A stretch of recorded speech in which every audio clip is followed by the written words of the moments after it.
Mga kababayan, ang Pangulo ng Republika ng Pilipinas, His Excellency Ferdinand Romualdez Marcos Jr.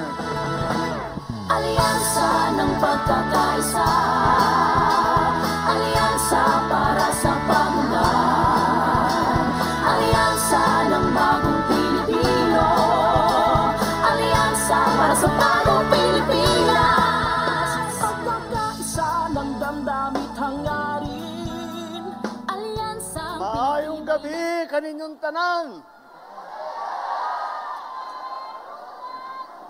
Parang in the mood pa rin kayo dahil nakikita ko sa ngiti ninyo, parang Valentine's Day pa rin. Sana ang pagmamahal na ipinapakita natin pag Valentine's Day, wag lang naman sana sa araw ng puso. Dapat araw-araw natin ipinapakita yan. Yan po ang pangako ng ating mga kandidato. Araw-araw na sila ay nakaupo at nasa posisyon, araw-araw ipapakita nila, ipaparamdam nila ang kanilang pagmamahal para sa Pilipinas.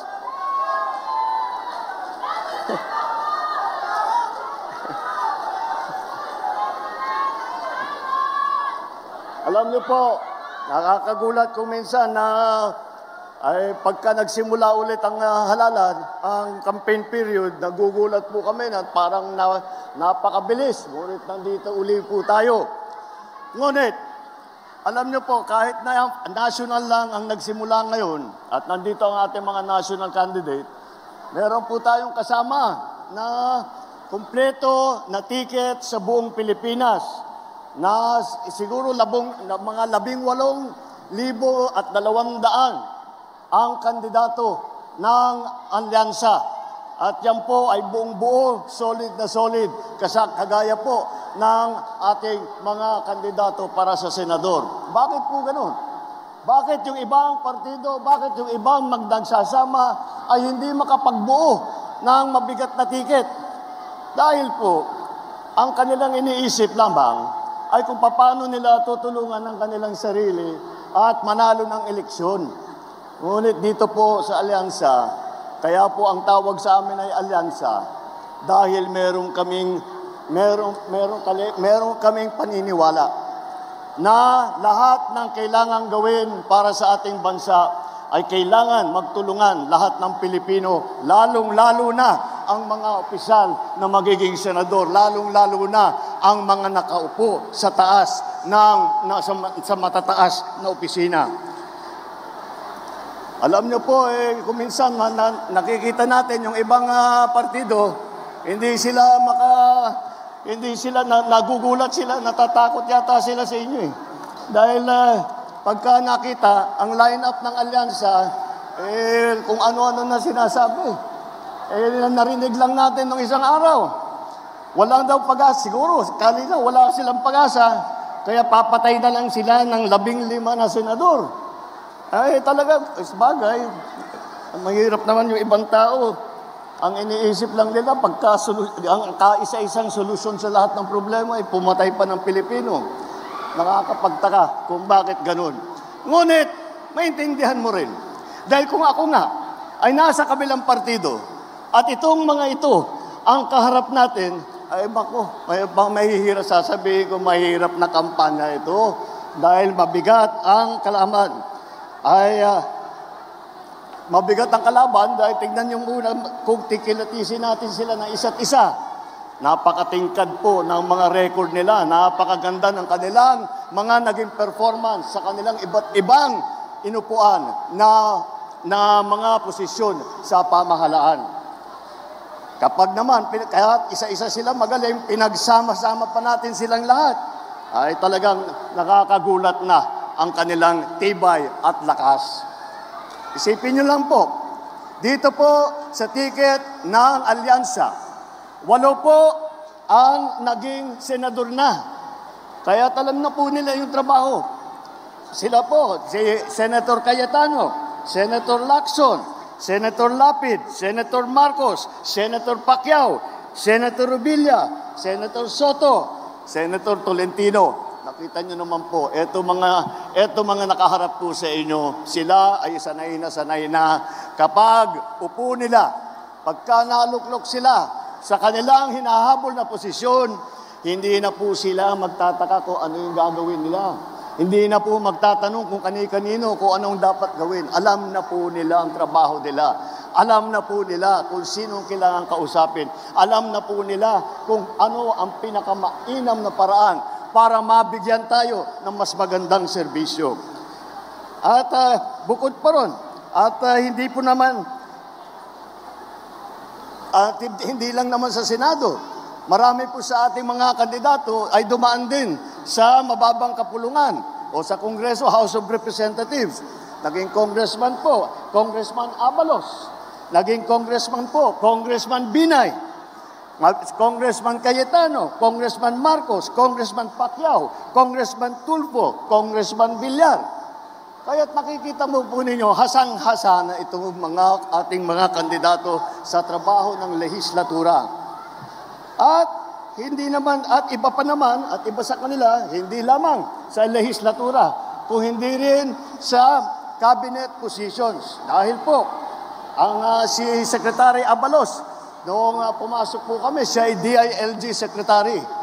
At si Erwin Tulfo naman, siya ay hinawakan niya ng napakagandang performance sa DSWD. Si Senator Lacson naman, siya naman ang namuno ng Yolanda Rehabilitation Commission na nagbibigay ng tulong sa lahat ng mga nabiktima sa Yolanda. At si Tolentino ng MMDA, ang una, siya po ay MMDA na chairman. At masasabi ko po sa inyo, nung nandun po kami sa Tacloban at nag-aantay kami ng tulong, nag-aantay kami ng dadalhin ng mga gamit, ng mapagkain para sa mga nabiktima. Ang una pong dumating sa Tacloban na may dalang heavy equipment para ayusin, para i-clear yung mga kalsada, para hanapin yung mga buhay pa na nalibing ay si Senator Tolentino po. Siya ang unang nakarating sa Tacloban. Alam na po nila ang trabaho ng gobyerno mula sa baba hanggang sa taas, hanggang sa kabinete. Alam na po nila kung paano patakbuhin na maganda ang pamahalaan. At hindi lang po yun. Meron din po tayo, mga gobernador na nasa local government. Ay alam nyo po, yung aking kapatid, naging governor po. Governor Amy Marcos ng Ilocos Norte. Governor Lapid naman ng Pampanga. Governor Bong Revilla ng Cavite. Puro mabibigat na probinsya na nagawa nila ng magagandang progreso. Kasama din ang mga mayor, city mayor po. Dito, kasama rin dito mga city mayor po. Unang-una, si Benhur Abalos po. Matagal na mayor po ng Mandaluyong yan. Marami pong nakuha siyang premyo. Noong kinaiinggitan nga namin, nung nasa local government din ako, sabi namin, lahat na lang ng premyo napunta sa Mandaluyong. Paano ka naman kami? Pero ganun siya kagaling. At si Abby Binay naman, Mayor Abby Binay, siya naman ang kumahawak ng Makati. Hindi po simple yun dahil ang Makati ang pinakamayaman na lungsod sa buong Pilipinas. Kaya nakita natin, sa kanyang trabaho, pinasikat niya ng gusto. At ang serbisyo sa Makati ay napakaganda dahil sa patakbo ni Mayor Binay. Alam niyo po, halos lahat para sa mga matatanda, para sa lahat na may sakit, libre po lahat.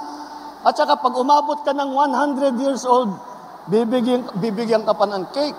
Talaga naman, nakita mo kung gaano kaganda ang patakbo ng ating mga kandidato rito.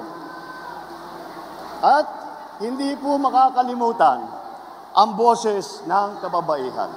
Dahil apat po sa kandidato natin ay babae na hindi lang na dahil lang babae sila ay maaasahan. Hindi po. Kilala ko po silang lahat. Lahat po sila ay napakatapang. Sila po ay masigasig na ipaglalaban ang karapatan ng ating mga kababaihan magkakaroon ng malakas na boses sa Senado para sa kababaihan. Pagdating naman, kung saan sila nanggaling, ay iba-iba po nanggaling. Baka sabihin po ninyo, alam lang nila yung Maynila, alam lang nila yung Luzon. Hindi po totoo yun. Dahil, tignan po natin, unang-una, alam nyo naman, si Manny Pacquiao, Manny Pacquiao ng Sarangani, Gensang, si Erwin Tulfo, ay lumaki sa Davao, Davaoenyo rin, Davao del Norte. Davao Oriental, at saka sa Sulu, kung saan nakadestino yung kanyang ama na nagpakita ng kabayanihan. Ang unang Vicente Soto po, ang unang Senator Vicente Soto po ay galing po naman sa Cebu. Kaya't ang mga ninuno ng ating butihing dating Senate President ay siya po, ay mga ninuno niya po ay galing naman ng Cebu. Alam nyo naman din po ay kami ni Amy, ang nanay po namin, waray-waray. At ang mga ninuno ni Camille Villar ay galing naman, sila naman ay galing Iloilo, mga Ilonggo po. Kaya makita mo, hindi lang magaling ang ating mga kandidato sa kanilang trabaho, hindi lang sila nagmamahal kung hindi nauunawaan nila at nalalaman nila kung ano ang hinihiling at kinakailangan ng taong bayan kahit sa buong Pilipinas, hindi lamang doon sa mga lugar na pinanggalingan nila. At alam nyo po, mas mahalaga pa dyan, hindi lang bukod pa sa kanilang talino, bukod pa sa kanilang galing, bukod pa sa kanilang karanasan, may pagmamalaki po natin na sila ay walang bahid ng dugo ng mga pinatay na libo-libong Pilipino nung extrajudicial killing. Wala po silang kinalaman dyan sa mga ganyang klase. Wala sa kanila ang kasabwat sa pagbubulsa ng sako-sakong pera at pinagsamantalahan ang pandemya at nagbulsa ng maraming pera, pinabayaan na lang na yung ating mga kababayan ay magkasakit o mamatay.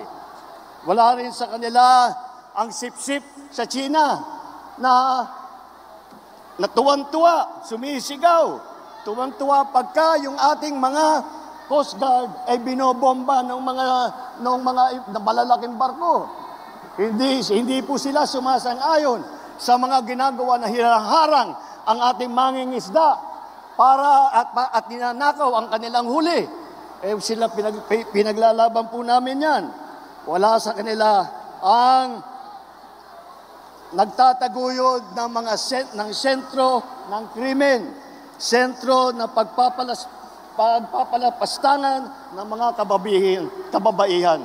Wala po sa kanilang kinalaman yung mahiwagang pogo na ang daming problemang binigay sa atin, ang daming sinaktan na ating mga kababayan.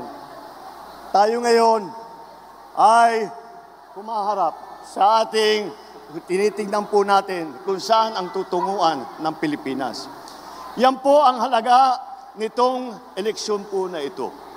Ang mahalaga ang eleksyon na ito dahil sa eleksyon ito, sa pagboboto ninyo, mamimili po kayo kung tayo ba ay babalik, sa panahon na gusto na ating mga liderato ay ang Pilipinas magiging probinsya na ng China. Sana naman di na po tayo babalik sa nakaraan na ibinubugaw ang ating bayan bilang sugalan ng mga dayuhan. Sana naman, huwag na tayong babalik sa landas na umaapaw na dugo ng mga inosenteng mga bata na inagawan ng kinabukasan dahil sa kanilang pagpapatay. Hindi na tayo pwedeng ganun. Huwag tayong papayag na bumalik ang Pilipinas sa panahon ng dilim. Huwag tayong papayag na ang Pilipinas ay babalik sa panahon ng lagim. Ito po ang ating pagkakataon na dalhin ang Pilipinas sa magandang lugar.